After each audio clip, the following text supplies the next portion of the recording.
बघा मित्रांनो, इथं गणित काय विचारलेलं आहे, 6 18 8 24 12 36 18 54 26 78 आणि प्रश्नार्थ चिन्ह बराबर.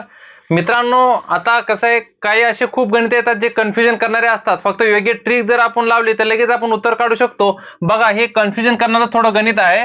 बघा आता त्यांनी काय केलेलं आहे इथे, आता ही जी वरची संख्या आहे, सर्वात प्रथम आपण वरची संख्या बघूया, त्याच्यानंतर ही खालची संख्या बघूया बरोबर. आता वरची संख्या कसं आहे, ही 2 ने वाढत गेलेली आहे मित्रांनो. 6 6 च्या नंतर 8 बरोबर. 8 च्या नंतर अजून 2 जर टाकले त्याच्यामध्ये 4 होता, तर 4 च्या नंतर काय येणार, 8 च्या नंतर 12 12 च्या नंतर 6. म्हणजे कसं घेतलंय बघा, 6 अधिक 2 जर आपण केलं तर किती होणार, 8 होणार बरोबर. आता हे 2 आपण केलेत आहे का नाही. आता या 2 म्हणजे अजून अधिक 2 होणार, म्हणजे 8 च्या समोरची संख्या जर घ्यायची म्हटलं तर किती होणार, 4. या 4 मध्ये अजून जर म्हणजे 4 अधिक जर 8 जर आपण केले तर किती होणार, 12.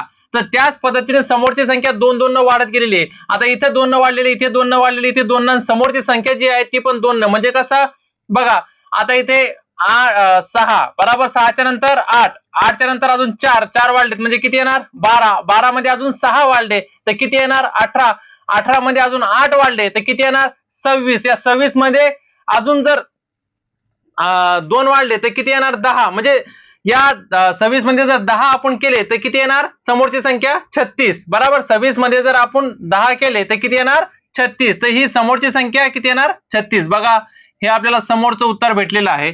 इथे येणार किती संख्या, 36 बरोबर.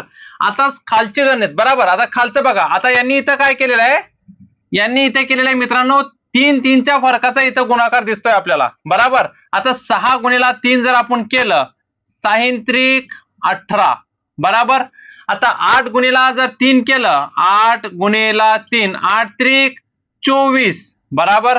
त्याच पद्धतीने 12 गुणिला जर 3 केला आपण, 12 त्रिक 36 बरोबर.